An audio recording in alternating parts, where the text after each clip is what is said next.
Boa noite. Ele é médico, zoólogo e pesquisador para a sorte da ciência. Para nossa sorte, ele é um dos mais expressivos compositores e poetas da música popular, com uma obra musical intimamente ligada à noite e à boemia de São Paulo. Essa obra acaba de ser reunida numa caixa de 4 CDs, um total de 52 músicas, cantadas por diversos intérpretes. No centro do Roda Viva esta noite, Paulo Vanzolini, o zoólogo que faz música e que deixou em seus versos um dos mais poéticos relatos sobre os personagens das incertas madrugadas paulistanas. Samba triste das incertas madrugadas, samba triste. São Paulo parece nunca ter tido um anjo que a olhasse de cima, que protegesse sua gente. Mas é possível que a noite paulistana tenha tido uma espécie de anjo, mais observador que protetor, que se misturou à boemia, transformando em poesia e música os pequenos dramas da cidade. Observador incomum do cotidiano, de hábitos noturnos, Paulo Vanzolini, por anos a fio, cruzou bares e botequins, ruas e avenidas, onde pulsava e também morria a noite paulistana. Transformou o que viu e ouviu em quase uma centena de composições, as mais importantes delas reunidas este ano numa caixa de 4 CDs, que Vanzolini chamou de Acerto de Contas. São 52 músicas cantadas por 22 intérpretes, acompanhados por veteranos chorões.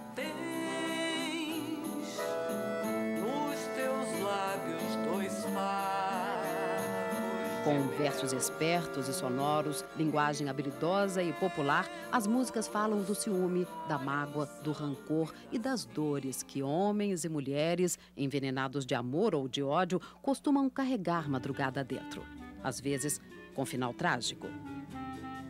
De noite, rondando a cidade, uma desencantada da vida tenta encontrar seu amor, que poderá estar com outras mulheres, e o caso acabar em cena de sangue. Noite eu rondo a cidade a te procurar sem encontrar. Ronda foi feita por Paulo Vanzolini aos 21 anos de idade. Gravada por Inesita Barroso em 53, a música virou uma espécie de hino de São Paulo. Durante anos foi a mais cantada e a mais pedida em bares e boates da cidade. Um sucesso que persegue Vanzolini até hoje. Levanta, sacode a poeira e dá volta por cima. Volta por Cima, que Noite Ilustrada gravou em 63, repete a história. Cantada à exaustão, virou expressão popular e foi parar até em dicionário. Volta por Cima, superar uma frustração, uma situação difícil, etc. O sambista, que na verdade é zoólogo, nasceu em São Paulo, foi com os pais para o Rio de Janeiro e retornou à cidade natal ainda criança. Descobriu o gosto pelos bichos aos 10 anos de idade, quando conheceu o Instituto Butantan. Gostou tanto que repetiu o passeio dezenas de vezes e decidiu seu futuro. Fez medicina na Universidade de São Paulo e foi para os Estados Unidos fazer doutorado em zoologia na Universidade de Harvard. De volta ao Brasil, dirigiu durante 30 anos o Museu de Zoologia da USP.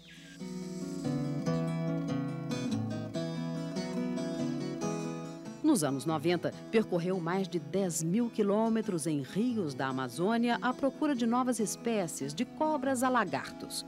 O documentário Os Calangos do Boiaçu, do cineasta Ricardo Dias, de 1992, registra a índole de pesquisador aventureiro e o espírito expedicionário de Paulo Vanzolini. Suas pesquisas renderam mais de uma centena de trabalhos científicos que ganharam importância e reconhecimento no Brasil e no exterior. O doutor em zoologia e mestre da noite paulistana sempre disse que seu talento era só para a ciência, que música foi uma atividade secundária, feita só para amigos. Considera que não é um mau compositor, que como compositor ele é como cientista, apenas competente, e que compor música dá um trabalho danado.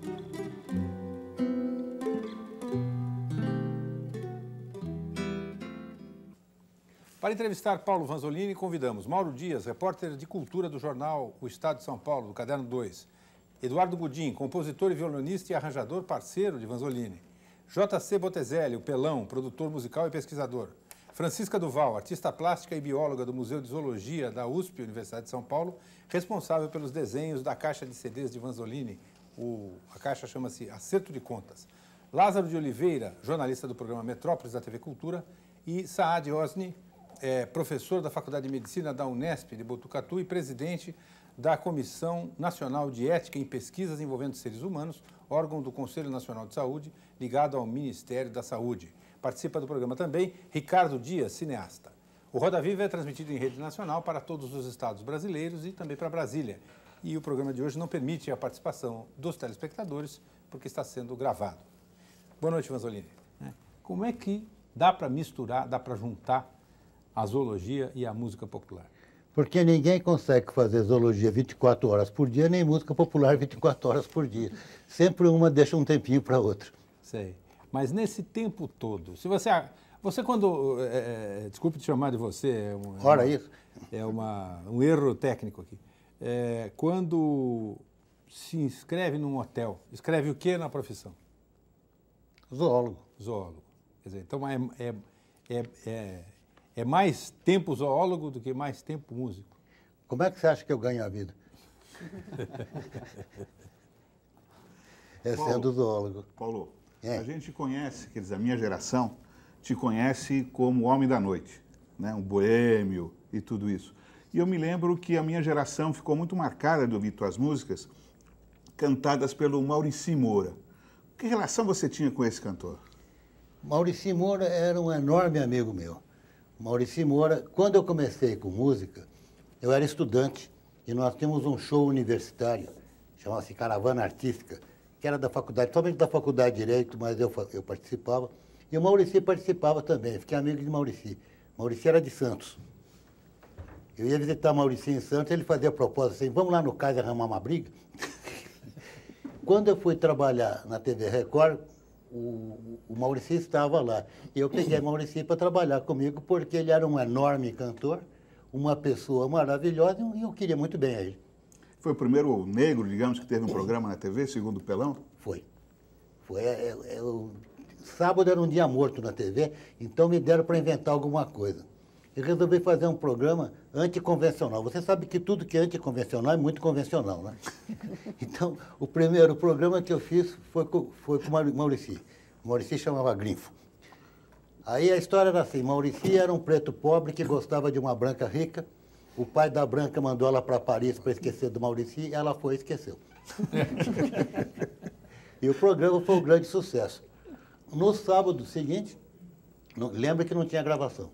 No sábado seguinte, o Moura telefona de São Vicente que não podia vir porque a mãe dele estava no hospital. A mãe dele era muito minha amiga, Georgina. Era uma mulher fabulosa. Ela tinha um ateliê de costura e ela tinha um pódio, assim, a máquina dela era acima das outras, e ela ficava de violão. As bonequinhas todas costurando e Georgina tocando violão lá em cima. E eu fui para São Vicente para ver a Georgina, não sabia em que hospital ela estava, fui na casa dela perguntar. Estava ela com um regador de 20 litros, regando as plantas. Eu vi que ela não estava doente, né?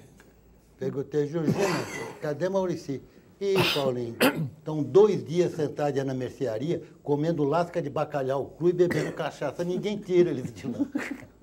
Eu entrei para dar a maior bronca no Maurici, ele olhou para mim e falou assim, estava tão gostoso, acabou a bronca nessa hora.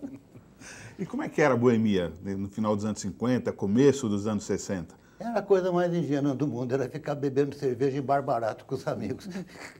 E aí nasceu a vontade de criar, de compor? Não, aí foi porque no nosso show, primeiro eu ouvia muito rádio, eu adorava rádio, eu ouvia e era o maior fã de Noel Rosa. Eu descobri Noel Rosa, ninguém me falou que ele era bom, descobri sozinho. Mas aí nós tínhamos um regional muito bom no nosso show. Principalmente tinha um grande violão, que era o Manuel Pedro Pimentel, que depois foi professor titular de Foi secretário, penal, inclusive. hein? Foi secretário, inclusive. Foi secretário, era um grande violão. E aí comecei... Ele sabia que era muito ruim, né? Sabe que o Paulinho Nogueira, que é um grande amigo meu, tem um grande orgulho de conhecer a única pessoa que não sabe a diferença de tom maior e tom menor. Você lembra, Eduardo, daquela... Nós fomos dar um show uma vez juntos, Eduardo, Paulinho Nogueira e eu. coisa de jornalista, no fim, Paulinho Nogueira levantou e disse para os jornalistas: olha, muito bom, mas vocês bateram palma para a única pessoa que não sabe a diferença de tom maior e tom menor. Agora, Godinho, desculpe, Vasalini, eu queria entender o seguinte: como é que é uma pessoa que tem essa história de vida com a música popular brasileira, que tem esse fantástico repertório que essa caixa de CDs, Acerto de Contas, registra tão bem, deu uma declaração dizendo que não vai compor mais? Não é uma declaração que eu não vou compor mais. Eu já não estou compondo faz um tempo, eu já perdi a vontade. O que aconteceu? Não sei. Sabe que eu tenho 79 anos, né? Não parece. Isso, por um lado, pesa. Por outro, eu estou muito sozinho. Morreu o Paraná, morreu o Arnaldo Horta, os meus amigos com quem eu gostava de discutir minhas músicas, todas, eu fiquei desmotivado. E é isso que motiva a fazer o acerto de contas, afinal de contas? Essa certa solidão, essa ausência das pessoas. Não, acerto de contas foi invenção de Dona Ana Maria Bernardo, que é uma pessoa que conhece muita música popular brasileira, porque é simplesmente filha de Arthur Bernardo, que foi o fundador dos Demônios da Garoa, o homem que fez o som dos Demônios da Garoa. E a Ana é muito minha amiga e ela disse: não, tem que fazer, tem que fazer, tem que fazer. Eu não sou de contrariar ninguém, entrei nessa. Mas parece que também você quis acertar algumas coisas nas linhas melódicas, na poesia. Não, acerto é outra coisa. É a dívida que eu tenho. Porque um cara ruim de música como eu, ter tido o acompanhamento, ter tido as gravações que eu tive e os cantores, eu tenho uma gratidão muito grande. Para mim, acerto de contas nesse disco, e se vocês ouvirem, prestem atenção nisso, são os músicos. Os músicos são o fino do músico de cordas e de sopro, e o alto astral com que eles fizeram esse disco, a dedicação, a amizade, foi... O Ricardo filmou a feitura do disco, ele é testemunha disso. O show de lançamento lá no Sesc, eu nunca vi um palco tão alegre na minha vida, tão gostoso. E a qualidade, vocês vão ver, não tem melhor. Paulinho, quantas músicas ficaram fora do seu repertório? Você disse que as músicas que você não gostava, que você achava ruim, você não pôs. Quantas? Não. 5, 10? Não, eu não sei quantas. Olha, a questão é a seguinte: algumas eu esqueci. E das que eu esqueci, alguém lembrou de 2, mas não prestam. Então, eu faço questão de novo. Mas se ficaram 4 ou 5 fora, ficou muito. É praticamente tudo. A Ana fez um trabalho terrível de detetive. Foi atrás de música por música? Foi, e letra por letra. E esse pessoal, eu dou uma certa liberdade a cantor, mudar um pouco a letra e tal coisa, mas esse pessoal, ela, o Ítalo Peron, que foi o diretor musical, eles são de uma exatidão, de uma exigência que eu nunca mais me meto nessa, não. Paulinho, Diga. é um grande prazer, uma alegria estar com você. Eu sempre fui um menino atrevido, sempre tive amizade com pessoas fantásticas da cultura brasileira e da ciência brasileira. Sempre, como você, sempre assim. Sempre assim. Mas, Paulinho, eu achei fantástico seu acerto de conta. Não sabia que a capa tinha sido da Francisca. Maravilhosa, cara. Obrigada. Uma coisa que me chamou muita atenção e eu vejo o Paulinho andando ali. Eu vejo o Paulinho andando pela capa. Mas cadê sem falar, claro, da nossa Cláudia Moreno, que está em Campinas? Não, eu perdi a Cláudia completamente de vista. Tentei achar, foi a única pessoa que eu faria questão que estivesse nesse disco, que não esteve, foi a Claudinha, porque eu procurei e não achei. Ela está em Campinas.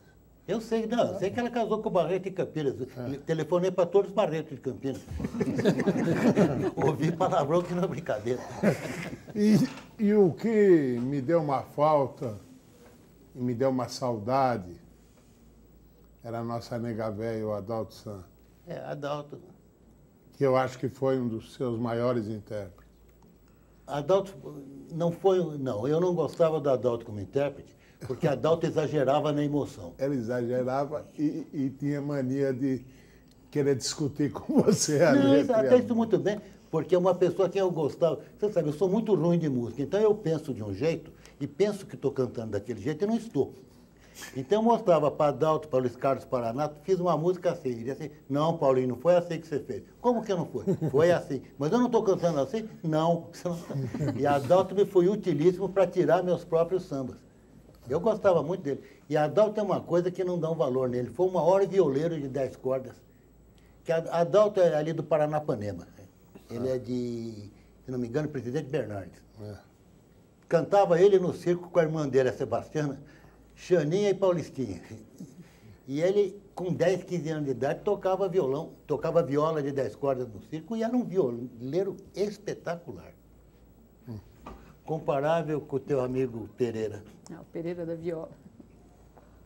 Eu acho que hoje nós temos uma turma de violeiros aí fantásticos e todos novos. Como Roberto Correia, um monte deles. Mas vem cá, Paulinho. E eu senti falta do Portinho também. Ah, meu Deus do céu. Paulo, desculpa, eu estou muito emocionado. Eu estou dizendo para você que eu estou de estar ficando aqui. sozinho. Portinho foi o homem que fez os arranjos do meu primeiro disco. Portinho, quando eu conheci, ele como Cipó, eles eram saxofonista de dancinha, de tec-tec, de dancinha de furar. Começaram a vida, depois acabaram chamando maestro, mas eles eram mesmo saxofonistas de dancinha. Portinho, quando eu dizia, Portinho, vamos ver esse arranjo, ele falava assim, eu sei o que é que você gosta, 8 trombones no meio da rua, tá tudo bem, vamos fazer assim.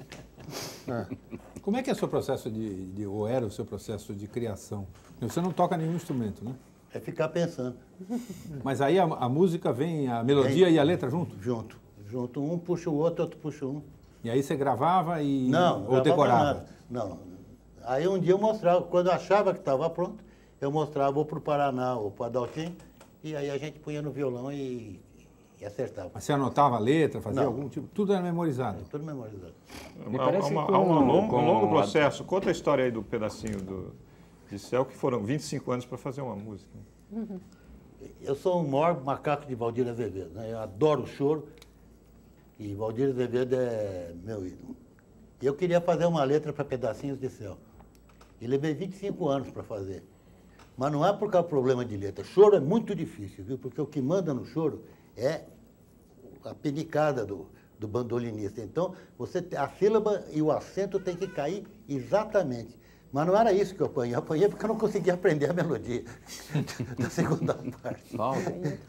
Paulo, eu como compositor, eu acho assim que você fala que as tuas melodias são muito simples, que essa coisa de que as pessoas têm que fazer, eu não acho que é verdade. Eu acho que você descobriu um jeito, uma organização melódica, que é uma marca tão própria que causa inveja a qualquer compositor, que você não sei como é que você, dentro da sua cabeça... Isso só pode ser destilação de rádio.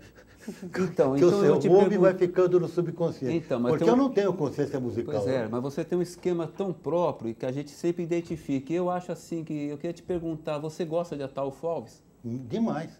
Que eu consigo ver assim um você parâmetro lembra, no Ataúfo. Você chegou a conhecer o Zelão? Conheci. Zelão chamava Zé Henrique. Era um o crioulo... do violão, né?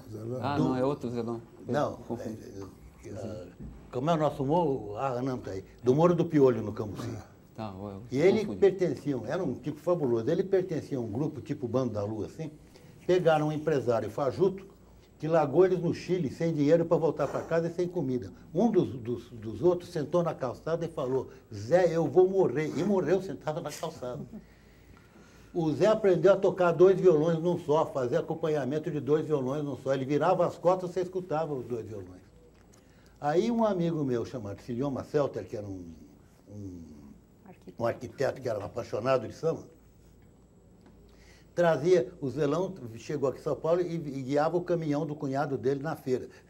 Mas então, quando ele saía às 10 horas da noite para a feira, vinha para o clubinho, tocava, eu passava o chapéu e ele ia para a feira. Aí tinha lá no clubinho 2 paraguaias, que eram donas do Inferninho, e deram um emprego para Zelão tocar no Inferninho dela. Você lembra disso? E um dia as paraguaias chegaram para Zelão e disseram assim, ele não chamava Zelão, chamava Zé Henrique. Seu Zé, você é bom demais para tocar Inferninho, vamos fazer um negócio? Nós te emprestamos um dinheiro sem juros, você faz tua própria casa. E ele fez a casa dele, que era na Peixoto Gomide. E como a turma pedia muito para ele cantar a música de Sérgio Ricardo Zelão, Então botaram a casa, ficou chamada Zelão e ele ficou chamado Zelão. Em frente tinha um subinferninho, não chegava a ser inferninho, mas não era muito sério também, que chamava-se Sambalanço. E lá cantava um rapaz recém-chegado do Paraná, que na folga dele atravessava a rua e vinha no Zelão. Assim eu fiquei amigo de Luiz Carlos Paraná. Então, Zelão e Luiz Carlos Paraná foram duas pessoas extremamente importantes na minha vida, nessa parte artística, porque eles me entendiam, eles gostavam de mim, eles tinham um grande orgulho de eu ser zoólogo, e eles me davam muita mão nessa parte musical. Isso que você está falando é muita influência deles. Paulinho, foi para ele que você deu Volta por Cima para ele gravar? Não? Foi. Não fiz uma palhaçada com ele, porque ele me disse assim, olha, Paulinho, eu briguei com a gravadora e não vou poder gravar. Mas o Alfredo Borba era um advogado em São Paulo, arranjou uma boca para o Mário. E você dá para o Mário gravar? Eu disse, ainda brinquei. Seu Zé, já falei para você, samba é que nem osso. Tá na rua, vai na boca de qualquer cachorro. Aí Mário gravou Mário à Noite Ilustrada. E foi o sucesso que foi, mas o samba era de Zelão, era de Seu Zé, e eu mal conhecia o Mário. Foi ele que deu por noite e foi. Aliás, eu nem assisti gravação, e eu fui para o Amazonas. Quando eu voltei, uns 2 meses, eu liguei na Bandeirantes, à meio-dia, tinha um programa chamado Parada de Sucesso. E, de repente, eu escuto, pá, parará, parará, o arranjo de Portinho. Eu falei, isso é meu. Era a Volta por Cima em primeiro lugar na Parada de Sucesso, eu não sabia que tinha sido gravado. Aliás, Paulo, qualquer pessoa que compre, qualquer conhecedor de sua obra, e mesmo que conheça muito pouco, vai lembrar do Noite Ilustrada cantando Volta por Cima. Ele é um grande e ele não cantor. tá e ele é uma das pessoas, o Pelão tinha falado de algumas pessoas que não estão no disco, ele não está por quê? É circunstância de vida. Circunstâncias de vida? Ele não quis, não aceitou o convite? Circunstância de vida. Paulinho, eu me lembro que eu tenho, graças a você, eu tenho o querido privilégio de ter 2 folhas de diários seus. Você fala a hora, fala o tempo, como dormiu, como amanheceu e o que você escutava no rádio. Paulinho daria um livro fantástico. Muita coisa daria livro. O que não dá livro é autor. Uma coisa que eu acho que seria interessante até você comentar. Conhece, né? Eu conheço bem esses diários, que quando eu estava fazendo a pesquisa para o filme que eu fiz com o Vanzolini, eu fui lá e fiquei um tempo dando uma olhada. Não é fantástico? Realmente. Eu acho que assim, uma coisa que é importante lembrar no CD... É a melhor vida do mundo. Deus, quando me fez órgão, sabia o que estava fazendo. Que o texto de Antônio Cândido chama atenção para isso, né? O texto de introdução do livro, que é a qualidade literária do texto da poesia, da música e do texto científico, que esse é o que eu conheci primeiro. Na verdade, eu conheço o Vanzolini por esse lado há mais tempo e sempre isso me impressionou, assim, a precisão Se você vai escrever, você tem que escrever direito. Não vai, só porque você é zoólogo, você não vai fazer uma pachuchada, né? Tem que... Ainda mais eu que escrevo, principalmente em inglês, o meu sofrimento para escrever é terrível. Eu escrevo um texto 7, 8 vezes. A maior invenção que houve para mim foi computador, porque você imagina a coitada da minha datilógrafa, que se copiava 7 vezes a mesma coisa, com as correções. Agora você vai no disquete e corrige. Foi a maior invenção do mundo. Paulinho, vem cá. Você fala muito da Ana, sua produtora, o Homerinho, o pessoal que produziu o disco, fantástico. Também. Chamaram todo mundo. O Homerinho, que te conhece de longa data. Mas eu acho que elas não deixaram um cantor de fora, que é o principal da sua obra. O Edson Gama. A minha obra é boa demais para Edson Gama. Mas como? Edson Gama, você não sabe, é eu. Por que Edson Gama? Porque pseudônimo. É uma história bem complicada. Quando eu fui sorteado para o Exército, eu tinha sido um menino muito doente e minha família não queria que eu fosse. Eu disse para minha mãe, eu vou porque eu vou, e ela disse, você ainda morar na casa de seus pais? Eu disse, morava, e fui morar com um primo meu, que era speaker da Rádio América, o Henrique Lobo, e morava no prédio Martinelli. E eu nunca ia confessar no prédio Martinelli que eu me chamava Vanzolini. Então, inventei esse pseudônimo de Edson Gama. Aliás, foi muito engraçado, porque no mesmo andar que nós morávamos, era o Clube de Oficiais da Força Pública. E um dia meu pai comprou um carro novo, foi experimentar na estrada de Santos quanto o carro dava, e veio a motocicleta da polícia. Tenente Camilo, seu Gama, o senhor não tem vergonha de ameaçar a vida do nosso Edson? Depois que ele foi embora, meu pai olhava para ele, seu Gama, né? Seu Gama. Paulo, me conta uma coisa, para mim deu um nó na minha cabeça aqui. Você é médico, como é que você vira zoólogo? Não, eu sempre quis ser zoólogo, mas o André Dreyfus, que era o diretor da Faculdade de Filosofia, que era muito amigo de meu pai, deu o seguinte conselho: se você quer fazer zoologia de vertebrados, eu queria fazer répteis, não vá para a Faculdade de Filosofia, vá para a Faculdade de Medicina, onde o curso básico é muito bom. As cadeiras de clínica você rola como Deus quiser e depois você faz um doutorado fora do Brasil. Foi o que eu fiz. E vou lhe dizer, eu fiz o doutorado na Universidade de Harvard em tempo recorde. Sabe por quê? Porque me dispensaram de metade dos créditos que eu precisava de fazer lá por ter sido da Faculdade de Medicina de São Paulo. Isso eu devo para a minha faculdade e não nego. Me dispensaram metade, Harvard pedia 16 cursos e me deixaram por 8 porque eu tinha feito a Faculdade de Medicina. Mas, Paulo, você sempre fala que é formado em medicina e faz zoologia. É. Você realmente não exerceu a profissão, não, diretamente. Mas nas suas viagens para a Amazônia, você sempre procurava os amigos que você tinha no Hospital das Clínicas e fazia toda uma montagem de equipamento das coisas que seriam urgentes. E eu sei que você atendeu... Mas, meu Deus do céu, engenheiro tem que fazer isso. Quando você vai para o sertão, você tem que atender doente. Mas espera um pouquinho, deixa eu chegar onde eu quero. No entanto, o que você fez na Faculdade de Medicina é um negócio que deu uma grande contribuição para a área médica. Não só na pesquisa, como na formação do senso crítico de vários médicos, várias gerações de médicos. Quando você orientou uma série de trabalhos e você ministrou a disciplina de estatística. Nós orientamos mais de 200 trabalhos de pesquisa na Faculdade de Medicina. Nós temos um escritório de estatística, ele e eu, e orientamos mais de 200 trabalhos. E, de fato, foi bem feito, não foi? Foi. E, a propósito, você sempre fala, eu vi numa reportagem sua, que você diz que não tolera o mau caráter. Nesse sentido, eu me lembro, ou pelo menos se comentava na sala do pronto-socorro, onde você frequentava à noite, que você teria dito para um pesquisador que foi pedir um acerto na estatística para dar certo, para ele apresentar para o laboratório, e você disse para ele, você usa chapéu? Antes que ele respondesse, ele falou, não precisa responder, porque com chapéu, sem chapéu, põe esse daqui para fora. Isto é verdade? É? Isto é verdade? É um pouquinho enfeitado, mas não está longe. A coisa que mais me marcou minha, e eu vou contar porque o William é testemunha, quando eu estava fazendo o exame de anatomia, o professor disse o seguinte, que era corrente na Faculdade de Medicina. A gente sabe que no último dia do ano os alunos fazem algazarra e tal.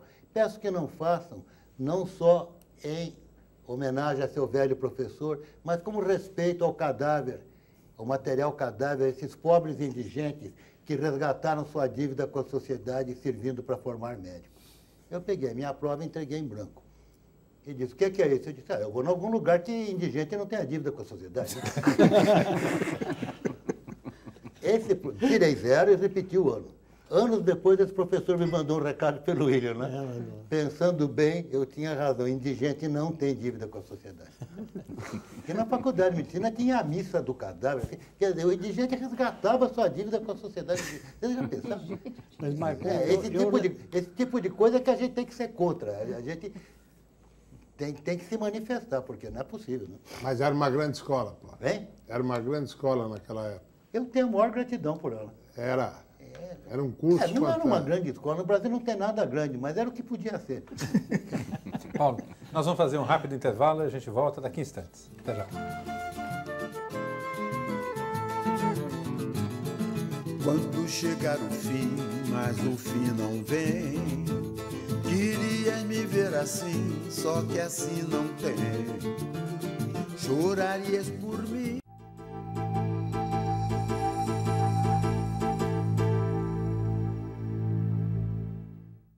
Estamos de volta com Roda Viva, esta noite entrevistando Paulo Vanzolini, zoólogo e compositor, que acaba de ter uma antologia de 52 músicas reunidas numa caixa com 4 CDs.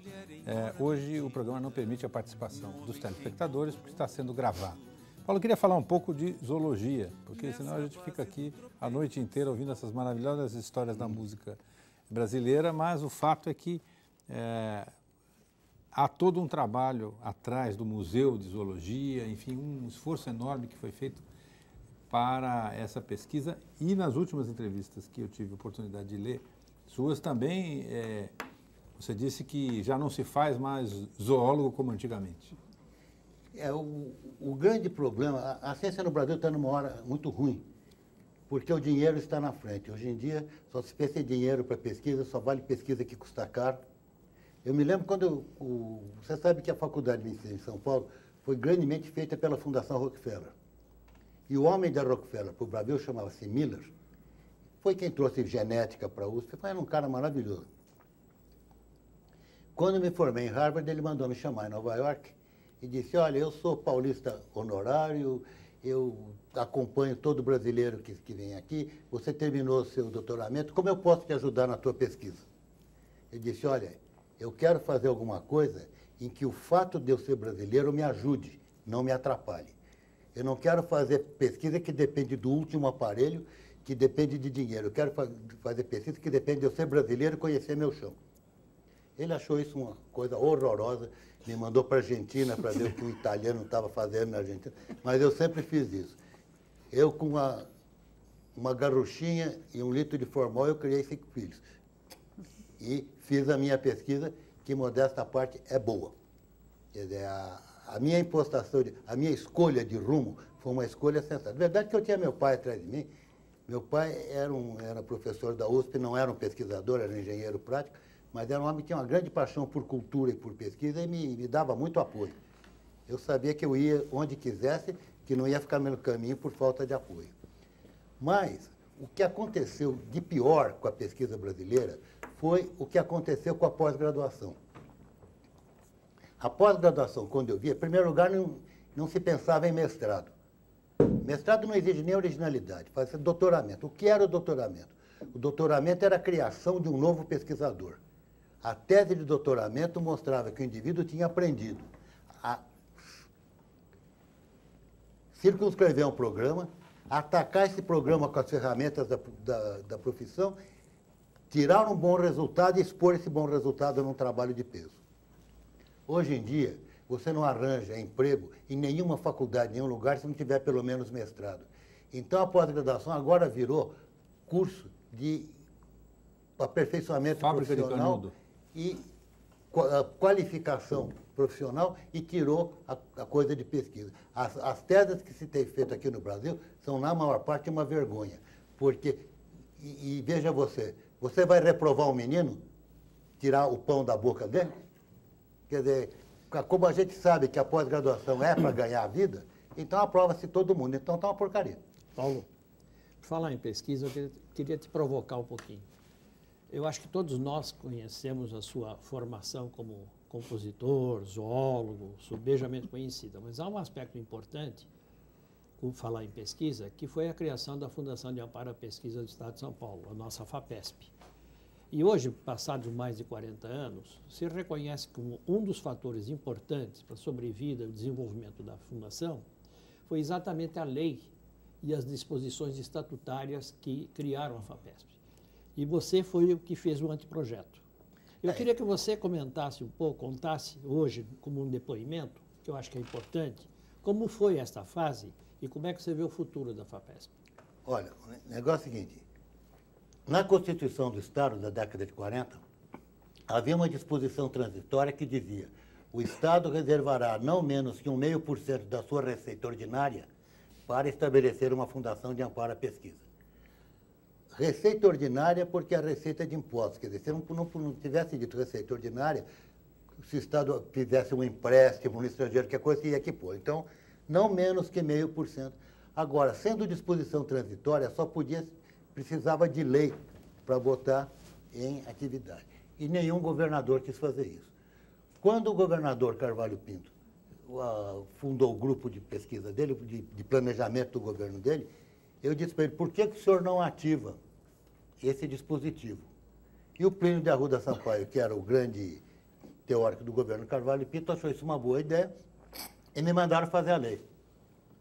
Eu não fiz a lei porque eu quis, eu fiz a lei porque eu fui mandado fazer. Aí eu fui para os Estados Unidos e peguei o Moe da Fundação Guggenheim, que era a melhor fundação que eu conhecia, e o Moe me orientou e eu fiz a lei da FAPESP, que deu certo durante 40 anos, agora está começando a cambalear. A FAPESP está começando a ficar marqueteira. Perdeu aquela pureza de propósito. Eu acho que 40 anos até que durou bastante.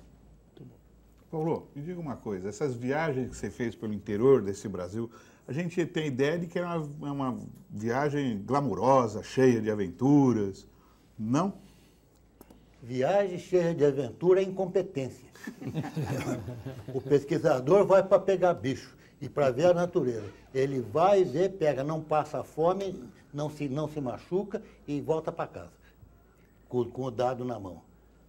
Glamour. E o dia a dia é rotina, né? E é rotina, e é rotina, e é rotina. Aquele contato com os povos da região. Isso é essencial. Por exemplo, eu tinha barco. Então, encostava numa vila na Amazônia, 6, 7 casas na beira do rio. Os nossos marinheiros eram gente da região. Então chegava o pessoal da terra e perguntava, como é que o homem é? O homem é legal. Então, eles vinham bater papo, eu dizia, eu estou comprando o bicho. Era uma cobra valia uma cerveja, quer dizer, o preço de uma cerveja, uma lagartixa, um pirulito. Então, a gente pagava certo, não discutia, e a gente fazia... Então, a gente acabava ficando dentro da comunidade, porque eles, sem nada que fazer, iam ficar espiando o serviço da gente o dia inteiro e conversando, né? Tem histórias muito engraçadas. E aí essa relação, você aprendia música da região? Não. A Amazônia, o que eles chamam de música da Amazônia é aquele carimbó do Ceará, que é um chachado do muito ordinário. A Amazônia não tem música. Você podia falar até, inclusive, nesse sentido, assim, falar um pouco do papel do Galvão, assim, como é que era o trabalho seu com o Eduardo Galvão, antropólogo? Eduardo Galvão era um enorme antropólogo, o maior antropólogo que o Brasil já teve. E era o pior viajante do mundo, mais incompetente. Ele era muito meu amigo, ele tinha uma mala cabine com 2 latas de presuntada no fundo, ele chamava esse equipamento de viagem. Então eu viajava com ele para gerenciar as viagens dele, aproveitava para coletar, é lógico, botava os índios coletando para mim, se bem que trabalhar com índio é uma coisa muito dolorosa, eu nunca mais quero isso na minha vida. Por quê? Porque o destino do índio é fatal, é certo, a corrupção, o desagregamento, não tem como salvar o índio. Então, a única experiência que deu certo foi a do Xingu, porque os Vilas Boas disseram para os índios, entrando garimpeiro, passa a burduna e joga no rio, né? É o único lugar que índio deu certo, mas por quê? Porque é um jardim zoológico de índio. O índio não tem autonomia, o índio não pode comprar cachaça, o índio não pode sair na estrada. Ele é tutelado no Parque do Xingu. É maravilhoso, mas é tutelado. Agora, Galvão morreu muito jovem, foi uma pena, porque nós íamos fazer a ecologia dos índios do Xingu juntos. Mas morreu muito jovem. Eu queria responder ao Lázaro.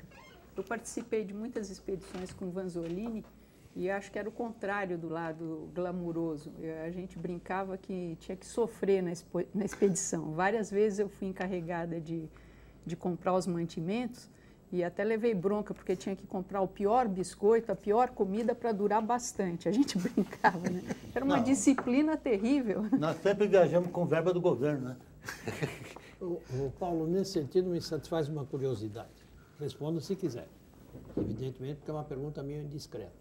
Essas viagens na década de 50, 60. É como a Chica, 50, 60, é como a Chica estava dizendo, tinha todas essas dificuldades. E você viajava via avião de FAB, ninguém sabia quando você voltava, e você sempre deixava comigo, mandava deixar comigo um envelope fechado, lacrado, para ser aberto se você não voltasse. Infelizmente, eu nunca abri, porque você sempre voltou, graças a Deus. O que é que tinha nesse envelope? Distribuição dos meus quadros. Era testamento. Eu fui um sujeito muito apaixonado por artes plásticas e fui muito amigo de diversos bons artistas plásticos, Marcelo Graça, Arnaldo Horta, Bruno Jorge. E eu tinha muitas coisas boas. E 5 filhos. Então, era uma grande preocupação minha era repartir as coisas. Eu tenho uma pergunta aqui que meus colegas da USP fizeram. Diz que muita gente não sabe que o senhor é importante em zoologia por causa da aplicação do modelo dos refúgios na fauna amazônica, né? Então, a pergunta é, o que o senhor acha dos trabalhos que surgiram na década de 90, alguns publicados no exterior, que contestam o modelo de refúgios? Acabo de publicar na Academia de Ciências a contestação de tudo isso. O principal é um canadense do Panamá, o Colanvô, que é um grande mentiroso. Só queria que você explicasse o que é, em palavras de leigo. O negócio é o seguinte, você tem, vamos dizer, na Amazônia, uma grande biodiversidade, uma grande diversidade faunística.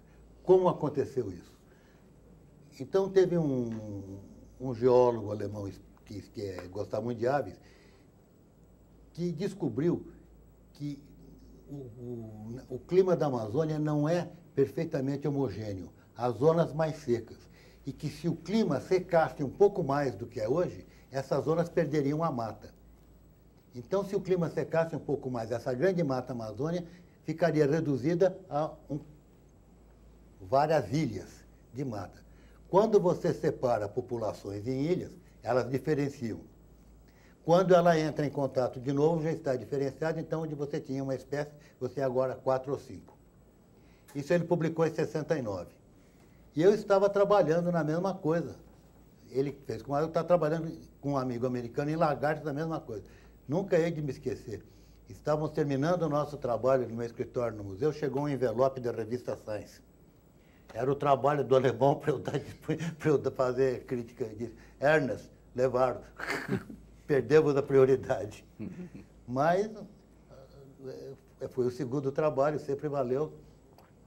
E ainda é o que vale. E por que essa crítica, na sua visão, não Porque o cara é muito mentiroso. O que é? O Colanvô é muito mentiroso. Mas eu acho que a discussão principal é em torno das datações, né? Tem gente que acha que tudo... Não. Porque agora, um dos jeitos de você ver climas antigos é o pólen. Você vê, o pólen vem no ar e cai na superfície d'água, num lago, e afunda. E todo ano ele vai, então vai ficando aquela acumulação no fundo. Aquilo carboniza, fica uma turfa. Se você tirar uma amostra, tirar um cilindro daquilo, você tem, com carbono 14, você data cada camada e pelo tipo de planta, pelo tipo de pólen, você vê que tipo de planta você tem. Se você encontrar pólen de gramínea, você sabe que não era floresta amazônica. Se você encontrar pólen de árvore, era floresta. E hoje tem trabalho de paleopólen, principalmente de uma pesquisadora do INPA em Manaus, Maria Lúcia Absi, e de uma francesinha, Marie-Pierre Ledru, que no momento até acho que está aqui em São Paulo, que não tem dúvida nenhuma. O clima passa por ciclos mais secos quando a mata diminui muito.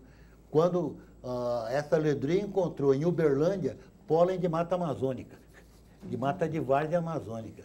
Quer dizer, houve tempo que estava tudo embaixo de mata mesmo, e houve tempo que estava tudo embaixo de cerrado. O desmatamento já afetou a população, a fauna da Amazônia? Na Amazônia ainda não. Ainda não? A Amazônia acho que não tem 10% desmatada ainda. E é realmente a maior biodiversidade do planeta? É. De terra firme é. Você tem duas espécies de lagartos que levam o seu nome, não é isso? Tem mais. Isso é a coisa mais normal do mundo. Você pega uma espécie nova e dá para o colega descrever, ele bota o teu nome. Tem um sapo que se chama Vanzolinius. Eu tenho um azar, eu pego sapo, gambá, bichos horríveis. Parasita intestinal. E você fez com o Ricardo Dias um documentário sobre o Rio Amazonas, não é isso? Fizemos 2. 2? Que foi uma excursão. Conta, Ricardo, você conta. Um curta em Roraima, que eu estou tentando voltar, 10 anos depois, a ideia é voltar para o Boiaçu, que é um lugar... Essa foi uma expedição que o Ricardo fez o dia a dia da expedição. Nosso relacionamento pessoal, a coleta e tudo isso. E agora são 10 anos, assim, eu estou até com um projeto de retornar ao Boiaçu. e o outro subir no Rio Amazonas, que eu queria conhecer, e assim, levei um mestre de cerimônias muito especial. Mas eu acho que seria interessante, assim, acho que deu para perceber aqui, por essa última conversa dele, um lado do Vanzolini, da paixão pela ciência, que é, como ele gosta de falar, da cachaça da ciência. Né? Esse mergulho que o cientista faz num campo, numa área, né, que vai se aprofundando e vai se transformando em poesia também. Né? Acho que isso é das coisas que mais me agrada no trabalho dele, que ele transforma a ciência em poesia também. Poesia é coisa nenhuma, rapaz. Fraudes, o Boiaçu era ainda com Garbi? Era ainda expedição permanente na Amazônia ou já é posterior? Um barquinho de... Não, era com o Rei do Rio, com um barco de Caracaraí. Ah, tá. Foi com o Celso. Sim. Eu não fui, eu só vi o filme. Agora, o Rio das Amazonas, que foi é longa ou é média-metragem? É longa. É longa-metragem. Esse eu acho muito bonito, porque o Amazonas é muito mitificado. As grandes feracidades, e esse é o rio do caboclo da beira do rio. Você não esqueça que o caboclo amazônica, que é o caboclo mais mateiro que existe no mundo, é neto de um cearense que nunca viu árvore na vida. A adaptabilidade do nordestino. Quem abriu o Amazonas foram os nordestinos, principalmente cearenses, e a adaptabilidade deles é coisa fantástica. E você tem aquelas virtudes nordestinas todas no barranqueiro do Amazonas. A cidade de Carvoeiro mudou porque tiraram a escola. Já viu coisa mais bonita do que essa? Nesse filme que o Ricardo fez, ele interrogou um piloto, um prático nosso, sobre como se educar os filhos. Tinha gente chorando no cinema, você lembra, Ricardo? Como é que ele chamava? O Raimundo. Falando sobre educar o filho. Como é que você educa um filho naquele sertão perdido? E tinha gente comovida no cinema. O Brasil é fogo. Né? Qual é a sua visão sobre a Amazônia, sobre toda essa polêmica que volta e meia aparece de internacionalização da Amazônia, etc. Internacionalização da Amazônia, graças a Deus, já não se fala mais nisso. Mas o problema da Amazônia não é a internacionalização. O problema é o seguinte, existe desenvolvimento sustentável? Não existe. O único jeito na Amazônia era trancar a porta e perder a chave. Não vender machado nem fósforo. Você pode fazer isso? Vamos pôr a coisa em um nível mais rampeiro. Você diz, por exemplo, conservar a natureza, tá certo? Então o caboclo vê um veado passar na frente dele e fala para o filho, você vai passar fome hoje porque nós vamos conservar a natureza. Não? Quer dizer, todas as políticas de Ou então ele matou o veado, não vai vender o couro, vai perder 5 mil reais. Quer dizer, nós somos um povo pobre, nós temos esse bruto patrimônio da Amazônia e somos um povo pobre. Então, o que fazer é um problema mesmo. E eu não vejo ciência no Brasil para isso. Nós não temos ainda, não tem ecologia no Brasil, para dizer a verdade. Mas você tem alguma opinião sobre como tratar essa questão, como usar isso para não passar fome, por exemplo? Não, eu só vejo que você não leva ele para lá, mas ele está lá, agora o que você vai fazer? Uhum. O senhor vê chance não há de melhorar? políticas, você não vê políticas, não vê... Eu não vejo que você tenha base para pensar alguma coisa positiva. Você não tem base como inventar nada. E não por falta de informação, por falta de pesquisa? Não é só informação, por falta de síntese, por falta de cabeça. Pesquisa não é só informação. Pesquisa é síntese, você tem que criar. E nós não temos criadores. Mas o INPA não faz um bom trabalho, o Instituto de Pesquisas da Amazônia? Não, o INPA faz um trabalho medíocre que pode fazer em Manaus. Não tem coisa, projeção nenhuma. É sério, faz o negócio dele direitinho, mas não tem significado para a Amazônia, não tem nenhum. E você acha que a gente vai ter uma geração capaz de dar conta disso ou a gente fica... Pelos atuais estudantes de pós-graduação, eu acho que não. Que a pós-graduação está muito ruim.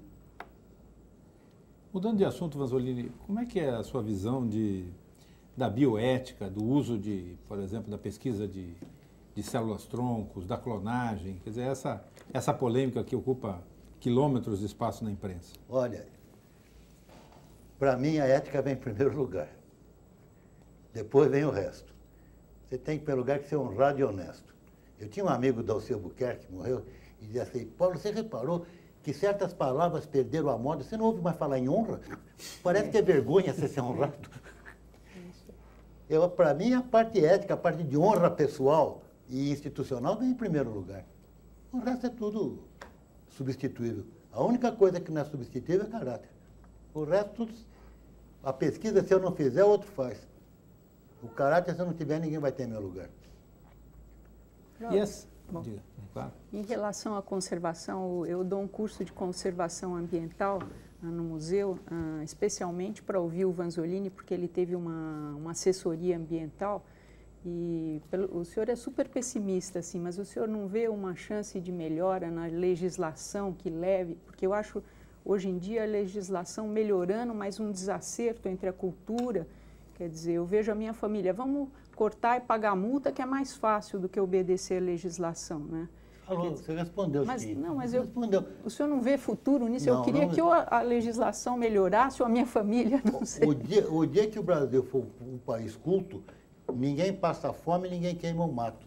Mas até ser culto, eu não sei como é que nós vamos fazer. Educação. Já começamos com esse azar de ser colônia de Portugal, né? O negócio da queimada é uma coisa impressionante, porque no mínimo desde o Monteiro Lobato que isso vem sendo combatido do ponto de vista racional e não acontece nada. Segundo já os índios não queimavam? O índio também não queima, não faz? O índio queima, mas ele queima meio hectare. E muda também de lugar. Muda. A queimada do índio é benéfica. Ela abre a clareira é uma coisa importante na mata. A clareira, a mata de dossel contínuo não é tão boa como a mata com certas clareiras, onde entra sol e cresce outras coisas. Então, a agricultura do índio é favorável. Até porque a quantidade de índio é pequena. Pois é lógico. Então, e não tem propriedade privada. O que eu digo é isso. Com o aumento da densidade de população, que lei adianta? Você vai dizer para o cara não coma, o cara vai para a Amazônia, você vai dizer não coma, não dê de comer para o seu filho? Mas controle de natalidade seria um bom começo, né? Controle de natalidade ou educação para controlar a natalidade no Brasil seria um bom começo. Aí já vamos salvar o mundo. E também tem queimadas naturais, né? Cerrado tem muita queimada natural, né? Mas essa não prejudica nada. Não, pois é, mas faz parte do ciclo. Só queima a palha. Como a grande armação da mídia, o incêndio de Roraima, né? Um ano choveu muito, deu muito capim. No ano seguinte não choveu nada, deu muita palha. Quando eles botaram fogo para renovar o pasto, deu uma labareda que ia no céu e inventaram que o Roraima estava pegando fogo. O chefe foi chamado lá. O estrago não chegou a 100%. Mas fizeram um carnaval, a mídia armou um carnaval.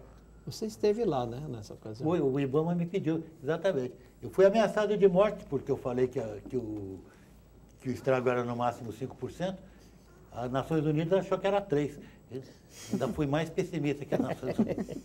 Não, mas tinha jornalista esperto lá.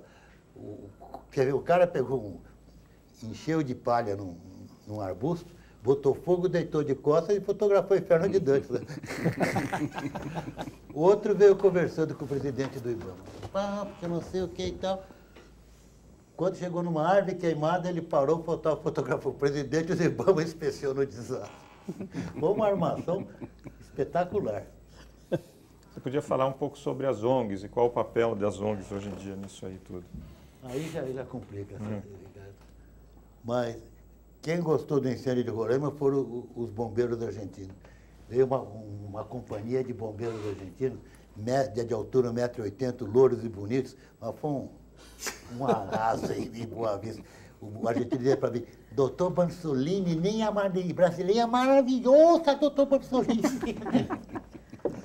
Paulo, quando você entrava na mata, você tinha medo do quê? Você estava comentando isso no intervalo? Medo? Medo. Não tem por que ter medo da mata. Não, quando você entra, o que você tinha medo que pudesse acontecer? Dor de dente, fazer parte? Não na mata, quer dizer, você sair de viagem, você chegar num lugarzinho desse. Primeira coisa, me lembra os índios do Xingu. Os índios do Xingu uma vez fizeram uma revolução, foram falar com o Orlando de Vilas Boas, que quando o dentista ia lá, tratava de dente de branco e dente de índio só arrancava. Se você tem uma dor de dente no lugar desse, que a única coisa é arrancar. E te chamasse para fazer parte, afinal de contas, você é formado em medicina? Pois é, ser formado em medicina é uma coisa, ser médica é outra. E o senhor quebrou a perna uma vez. Muita coisa eu era capaz de atender na base do bom senso. Mas... Não, inclusive nos diários tem um relato... Depois você não tem... No sertão você não tem doença aguda, né? Você tem anemia, você tem uma série de coisas, essas infecções ginecológicas longas. Você não tem nada que você possa... É raro você ter alguma coisa que você possa tratar. No geral, você não pode nem diagnosticar, né? O problema dos índios que você comentou uma vez era a hérnia, né? Hein? Hérnia nos índios, por causa do problema do exercício, né? Você comentou uma vez. Esse era um problema que eles tinham, né? E a hérnia umbilical também. Hérnia umbilical, né? Oi. Paulo, assim você fala das novas gerações, a questão do progresso, da ciência, e essa questão dessa cota, essa reserva de cota para negros e pardos nos vestibulares, o que você acha disso? Eu acho que não devia precisar, né? O que precisava era dar dinheiro para o preto desde pequeno. Mas você é a favor desse sistema? Não, eu sou a favor de que eles recebam todas as chances que os outros recebem. A cota é uma muleta. Não é só negro. Quem é que entra na USP aqui em São Paulo? É só filho de rico. Uhum. Que fez bom ginásio. Aí o problema de desigualdade social no Brasil não tem preto nem branco, é desigualdade social grosso modo. Nos últimos anos, na sua visão, Paulo, alguma coisa melhorou? Melhorou. O que, por exemplo? O pessoal está ficando mais culto. Eu acho que a grande mudança que houve no Brasil foi televisão. Porque com todas as burrices que você aprende, que você assiste, ainda para o povão em geral, é um aporte, é uma contribuição. Eu, de vez em quando, como dever de ofício, vejo esses programas de pergunta e vejo o completo analfabetismo desses meninos que vão no Canal 9 e tal. Mas quando eu penso, pelo menos sabe que existe isso agora, que não sabiam, né? Uhum. Paulo, nós vamos fazer mais um rápido intervalo e a gente volta já já. Longe de casa eu choro e não quero nada. Que fora do chão ninguém quer e não pode nada. Sinto falta de São Paulo, de escutar na madrugada uns bordões de violão.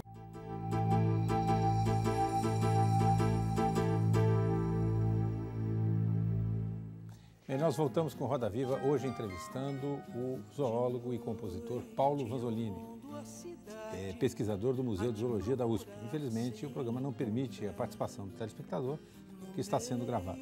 Uma outra paixão sua foi ou é a boemia. Eu queria saber justamente isso, se é ou foi? Foi. É? Boemia é coisa para jovem. É? Há muito tempo que você deixou a noite? Faz. Eu estou com 79 anos, rapaz. Sim, mas aí tem não tem mais boêmia. aquela saúde. Não, principalmente eu fiquei muito, como digo você, fiquei muito sozinho. Agora, a noite de São Paulo piorou muito. Eu creio que não. Não? As poucas vezes que eu saio, acho a mesma de sempre. É? Acho. O que tem de músico bom dando sopa por aí é uma coisa de louco. Inclusive, você trouxe alguns para o seu disco. Hein? Você trouxe alguns para o seu disco, que se não são novos, pelo menos não são tão conhecidos assim. Na roda artística não só são conhecidos, como são o topo. Uhum. Mas não são conhecidos. Bom, porque o conceito de novo acaba mudando na medida que você não consegue tocar em rádio, né? Nem aparecer em televisão. Não, mas não é isso, eles são acompanhadores, não são solistas, né? Mas veja, por exemplo, quando eu convidei Paulinho Nogueira para cantar, a primeira vez que Paulinho Nogueira canta, ele falou assim, faça uma exigência. Eu disse, qual é? Eu quero Isaías. Já está.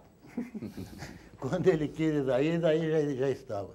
E no show de lançamento, quando o Paulinho foi cantar, ele olhou para trás e falou, pronto, Isaías. Isaías falou, pronto, e os dois entraram juntos, eu quase chorei. Bom, a outra paixão, acho que é o Museu de Zoologia, né? Eu tenho uma pergunta aqui meio engraçada que uma colega da USP fez. Eu acho que eu conheço uma história diferente, mas ela falou, me pediu para perguntar como é que o senhor chegou a ser o diretor do museu. O senhor teria dito que parece que o senhor chegou a ser diretor porque ninguém queria ser diretor. Não, porque eu era o único. O único que... Não tinha mais ninguém. Era o Lindolfo Guimarães e eu. Foi o Lindolfo, depois do Lindolfo se aposentou, tinha que ser eu. Chegou minha vez, eu não... Ah, bom, não é porque ninguém queria, porque não tinha ninguém formado. Né? Não tinha. Não, e era naquele tempo era uma posição de muito pouco prestígio. Uhum. Era um departamento da Secretaria da Agricultura. Uhum. E dentro da Secretaria da Agricultura, quem trouxe o museu para a universidade foi eu. Uhum. Esperando ter uma grande oposição, foi a coisa mais fácil. Acho que seria interessante você comentar, assim, isso eu fui testemunha, porque ele dirigia o museu e fazia o trabalho científico normalmente. Quem? Né? Você. Não, claro, porque isso você vê em outras escolas e outros departamentos. Todo museu é assim. Mas aqui no Brasil, não. Né? Você vê chefes de departamento que só cuidam da parte administrativa. Estou falando de museu. Ele trabalhava meia hora por dia na administração e só, não precisa mais que isso. Mas tinha eu tocava aquele museu com 9 funcionários. 9 funcionários estão há muito pouco tempo. O funcionalismo do museu é excelente, viu? É um pessoal que foi muita questão do emprego, porque mora tudo perto de casa. Mora tudo perto do emprego, é tudo gente de Ipiranga. Então dá para ter filho, dá para dar de comer para o marido. O funcionalismo do museu é excepcionalmente bom. Não dá trabalho nenhum. Paulo, nessa fase que você foi diretor do museu, tem uma história de você cumprimentar o censor, o homem da censura todo dia. Como é que era essa mas isso... Época da ditadura. O tempo dos militares foi um cansaço, porque eu saía, o guarda noturno vinha, botava um jornal em cima da minha mesa e virava a cesta de lixo e examinava. Correspondência vinha aberta, telefone grampeado. Até um dia, lembra aquele oficial de marinha? Tinha, inclusive, um oficial de marinha escalado para ficar em cima de nós. E ele falou assim para mim, olha, você e o Kerr não vão ser presos nem torturados porque não vale o escândalo.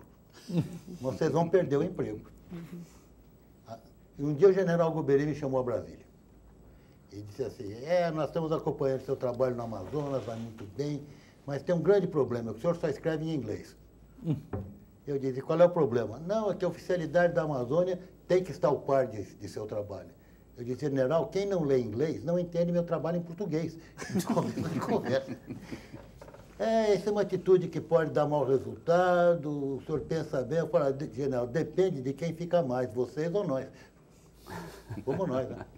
E você pegava o telefone e cumprimentava. Eu cumprimentava. Quando eu escutava o estalinho do escutador, falava, bom dia, tudo bem aí?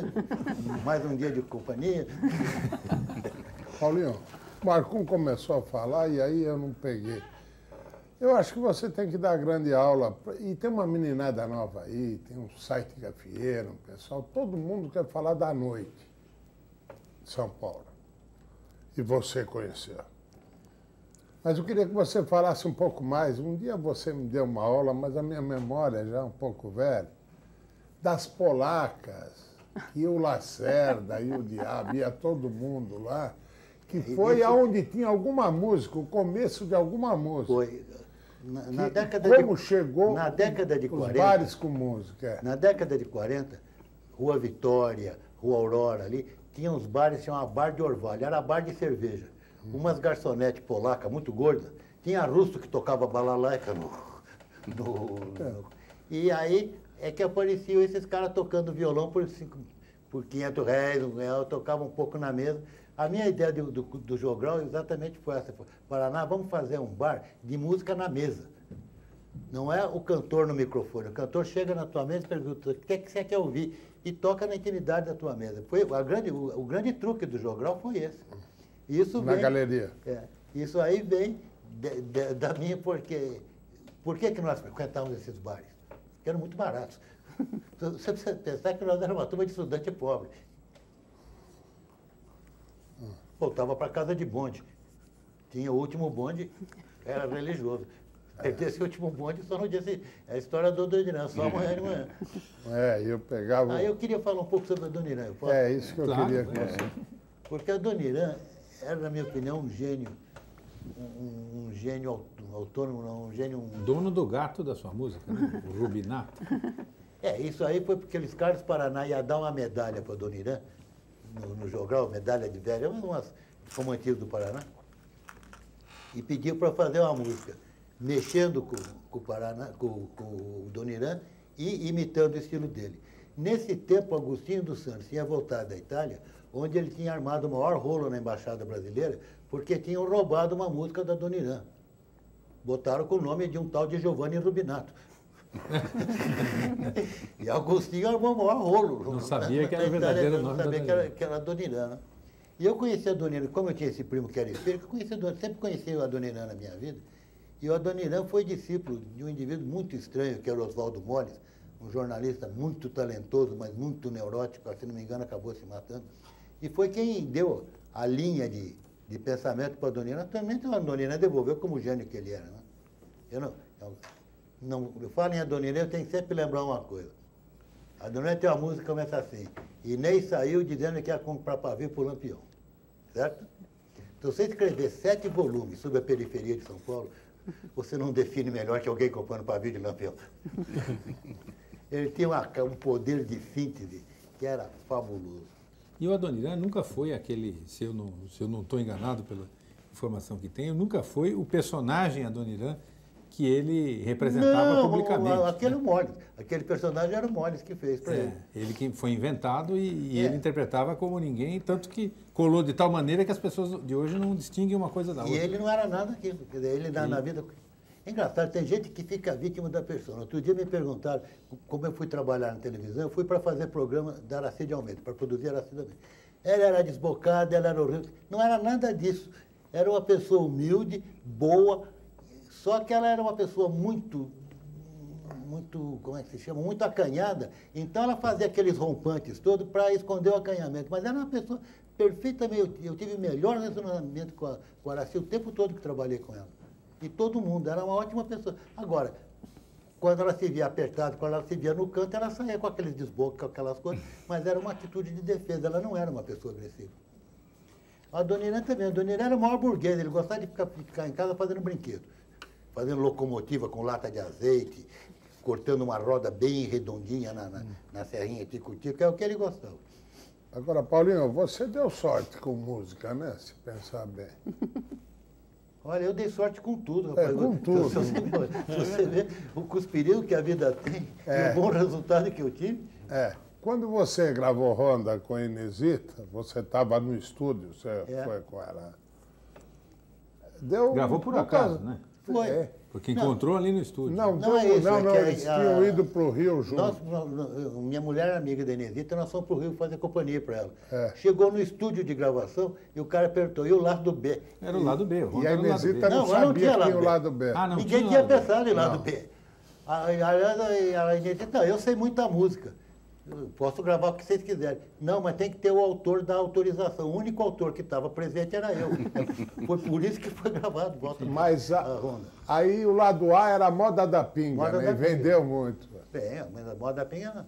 Quer dizer que você levou os direitos? Não levei.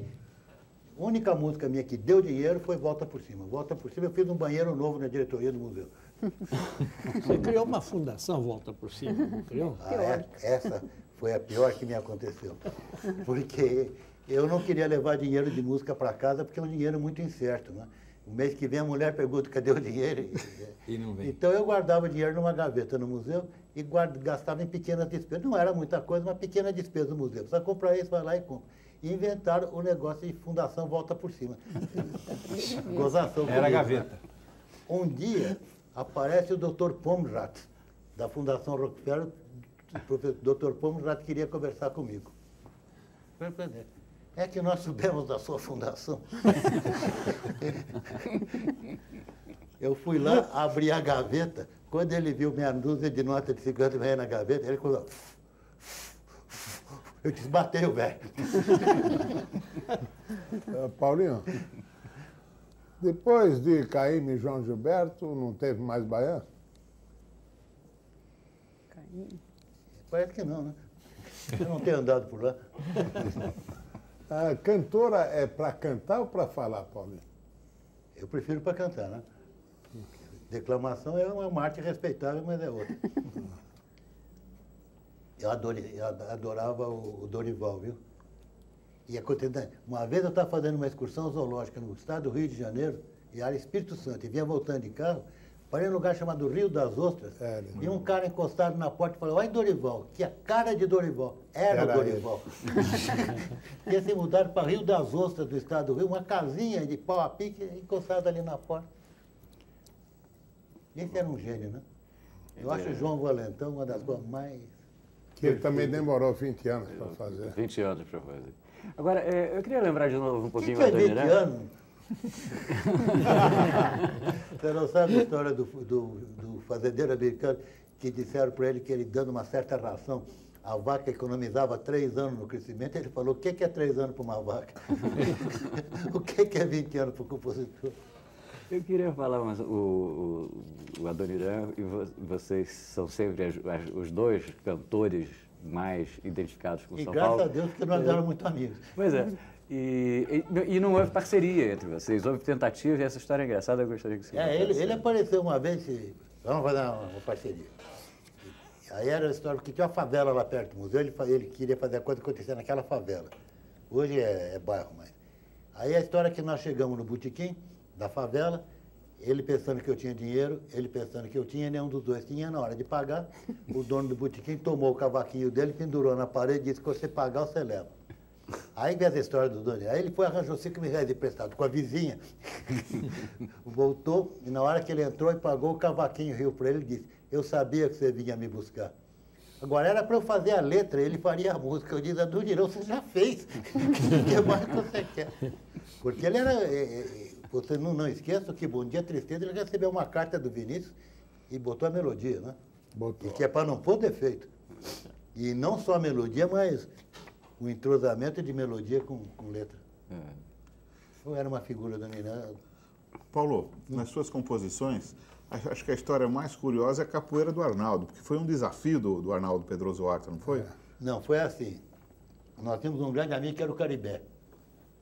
E o Caribé, uma vez veio aqui em São Paulo, começou a cantar capoeira no clubinho e no barzinho do museu. E o Arnaldo falou assim, você não presta para nada, porque esse gringo chegou aqui cheio de capoeira, você nunca fez nenhuma.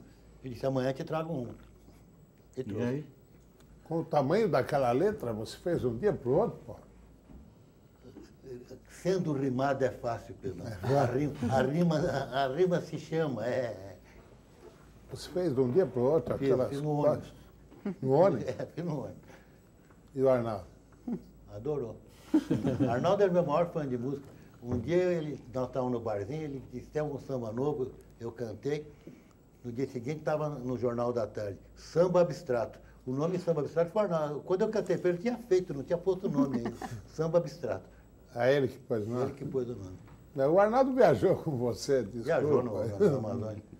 É terrível, viu? Arnaldo não vivia sem uísque. E nós não tínhamos geladeira você no barco. Prometeu que tinha, não era Não isso? prometi coisa nenhuma. Tinha geladeira no barco, sou louco de prometer que eu não posso cumprir. Você falou que tinha geladeira, agora não me explicou que a geladeira não fazia o gelo. Não expliquei nada. Eu falei, não tem. Não, vamos que algum a gente arranja. Aí chegava uma casa de palha em cima do muro. Para o barco, para o barco. Quem sabe lá tem geladeira, quem sabe tem um gelinho. Ele escreveu uma série muito boa no Jornal da Tarde sobre essa viagem, reclamando que eu lavava o barco demais. As suas letras são autobiográficas? Não. Quer dizer, não tem toda essa dor de cotovelo na história do Paulo Vanzolini? E não é isso, e nem refere a acontecimento nenhum. Letra é trabalho, meu amigo, é suor. Você resolve fazer e começa a puxar. Surge como? Surge um tema primeiro, surge um pedaço? Geralmente surge a frase musical, já a frase, mas é 1 em 20, né? Aí o resto tem que fazer. Cláudio, e o leilão? O leilão era do quê? Me perguntaram se era de... Estava sendo leiloado, eu sempre pensei que fosse o animal. Que bobagem. Leilão é a mulher que se vendeu. Mas a mulher se vendeu e foi leiloada? Como é que é? Eu não entendo. Ela se botou em leilão. Aí apareceu um cara com mais dinheiro que eu levou. Qual é a novidade? Acontece todos os dias. Pensava que fosse um cachorro. Somente comigo. Você é até feminista, né, Paulo? Que eu diga a Irene Cardoso que mereceu quase até que não é. um verso. Olha, rapaz, eu fiz cada serviço da minha vida que você não acredita. No governo Carvalho Pinto, as secretárias do Palácio pediram para eu falar com o governador para ela ser autorizada a trabalhar de calça comprida. Carvalho Pinto achava que calça comprida é de homem, mulher de saia. E eu consegui que a secretária do Palácio trabalhasse de calça comprida. Isso é ser feminista mesmo. Um serviço que você fez e que pouca gente sabe é reforma agrária, né? Isso no tempo do Cavalho Pinto também, né? Mas aí... Esse é o primeiro. Mas aí a música salvou o Vanzolini de ser preso, né? Não, você sabe da história, história, né? Hein? Você deixou de ser preso porque você estava subiando uma música que o delegado conhecia. Não foi isso em Santa Fé? Não. Acho que é nesse episódio que o Ricardo está falando. É o seguinte, eu estava fazendo um serviço, uma briga entre fazendeiro e 800 famílias de meeiros. E estava o Partido Comunista, era uma bagunça danada no lugar mais longe que tem no estado de São Paulo, Santa Fé do Sul. E eu não tinha rádio, era no telefone de Morse. E o meu telegrafista me falou, olha, o colega de São Paulo me passou o recado que vem um delegado aí para atrapalhar seu serviço. O trem chegava às 2 horas da madrugada. 2 horas da madrugada, fui lá, de fato, chegou um delegado com um investigador. E eu, para fingir que não estava ligando, que estava muito à vontade, comecei a assobiar. Ele falou, que música é essa? Eu falei, essa é a música de um velho amigo meu, Angelino, que eu dei para Inesita. No dia seguinte ele disse, é meu pai. Resolveu o problema. E ali acalmou a coisa. Vim aqui para te ajudar. Angelino me cantou essa música, ele veio para São Paulo, ele era agente de seguros de Botucatu. Ele veio para São Paulo, arranjou um apartamento emprestado na rua Martins Fontes, só que não tinha água, nem luz e nem mobília. E eu fui lá, ele tinha um caixote no chão com a vela em cima, nós acertamos, ele me cantou a música, A Tristeza do Jeca. Maravilhosa, né? Você falou que nunca recebeu muito dinheiro pelos direitos autorais, mas deveria ter recebido, né? Como é? Pelos direitos autorais, música nunca lhe deu dinheiro. Não, porque não, Volta por Cima deu. Um tempo Volta Sim, por Cima mas deu. Ronda é uma das músicas mais executadas. Mas Ronda dá algum dinheiro de karaokê. Japonês fica com dor de corno, vai no karaokê, o que eu vou fazer? Qual é a sua visão desse projeto de numeração de CD e das tentativas de alguma forma, organizar essa bagunça? Isso estava na lei de direito autoral que vale hoje, estava na proposta. O governo Geisel vetou pela coisa mais anedótica que eu já vi na minha vida. Porque já que a gravadora vai contar para o governo quantos discos fez, por que precisa mais? Quer dizer, bote o cabrito tomando conta da horta que está tudo bem, né? Ainda dizia que o compositor popular, sendo geralmente uma pessoa ignorante, pode se atrapalhar com os números. Se ele visse a fila do ECAD, a turma que sabe que vendeu 17 em Goiás e quer receber tudo, direito autoral é uma brincadeira. Mas um dia vai mudar, ou não? Também é outro lado pessimista, senhor. Não, eu penso que muda. Mas, Paulinho, tem um amigo nosso, você sabe quem é, que falou que o Tinhorão ficava quando o Tinhorão era pobre, né, intelectual pobre, hoje ele está bem. Bem, muito bem, você sabe da história. Ele via Tinhorão colocando os discos, 78 rotações, na estante, guardando. Ele falou, rapaz, um dia o Tinhorão vai entrar aí e vai virar um disco 78. Às vezes que eu fui ao museu, eu fico olhando aquilo, vendo, calculando o tempo que você está lá. Tá? Eu estou desde 46.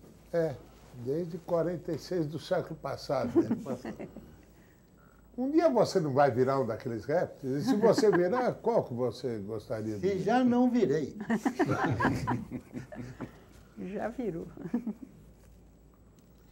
Ainda está no museu 6 dias por semana, regularmente. Não sei fazer mais nada. Você chega de manhã e sai à noite? Todo dia, inclusive sábado. Sábado, domingo você dorme? Não, domingo vai à vejo feira. Futebol na televisão. Depois da feira. E você imagina que essa convivência com os répteis, de alguma forma, ensina alguma coisa sobre o ser humano? Tem coisa parecida? Tem gente parecida com lagarto? Eu acho que você não pode compartimentar a vida. A sua experiência é de bicho, é de outras pessoas e vem tudo junto. Eu não compartimento minha vida. Paulo, a Inesita Barroso teve aqui nesse Roda Viva, e ela falou muito por cima sobre o clubinho. O clubinho, o que era, na verdade? Como é que ele funcionava? Era uma resistência o clubinho era o seguinte, ao parnasianismo em São Paulo? Não, o clubinho é o seguinte.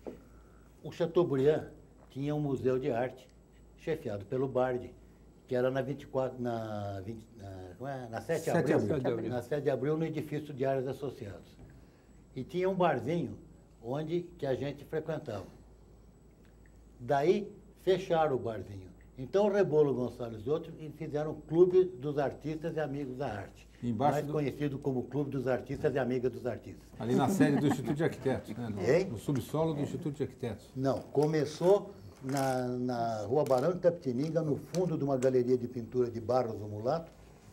Depois passou para onde foi a Boate Oásis, o subsolo do edifício Ster. Que eram os arquitetos. Agora, os arquitetos venderam o contrato deles para fazer o prédio. E o clubinho comprou o porão do prédio dos arquitetos. E a Inesita pagou, porque quem pagou aquela coisa foi a Inesita. Ela dava show quase toda noite.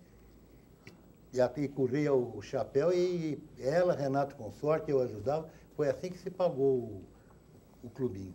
E essa reunião fazia o quê? Discutir o quê? Música, literatura? O que rolava ali? Tudo. É lugar para estar. Exatamente. Um lugar para ir entre a hora do serviço e a hora do jantar. E de noite também, né? E para namorar, então, não tinha melhor. Você namorou muito lá? De jeito nenhum. Rapaz, sério, tá aqui. E o seu último reduto na noite, qual foi? Hein? O último reduto seu na noite, o último bar que você... Jogral. Jogral. Quando morreu o Paraná, eu perdi o gosto. O Paraná era muito meu amigo. O Paraná era um menino de roça. Ele aprendeu a ler com 17, 18 anos, dava para ser ministro do meio ambiente. Veio para São Paulo, eu nunca me esqueço ele contar que quando ele descobriu que filme de cinema não era o mocinho e a mocinha, tinha um negócio mais diretor. E ele descobriu isso na revista Manchete. Então ele passou, quando ele morreu, no apartamento dele tinha uma trincheira de manchete de uns 2 metros de altura, uns 4 metros de comprimento, que ele nunca teve coragem de jogar fora. Ele tinha uma paixão por cultura, ele era completamente autodidata. Ele ia para o museu, eu no microscópio, ele sentava numa cadeira perto e ficava vendo Miguel, lagartista, e a gente conversando. E ele acreditava que música é cultura, e ele ganhou muito dinheiro no Jogral. E quando ele morreu, ele tinha comprado, eu não sei se é Rua Maceió ou Alagoas, é uma rua que vai da Consolação para Angélica. Ele tinha comprado 2 andares, o térreo e o primeiro andar, porque no primeiro andar ele queria fazer um estúdio de gravação ao vivo. Ele chegou a importar o equipamento. E gravação ao vivo é a coisa mais difícil, você sabe melhor que eu, coisa mais difícil que tem. As besteiras que Marcos Pereira fez querendo gravar ao vivo são épicas, né? Mas nessa hora ele morreu.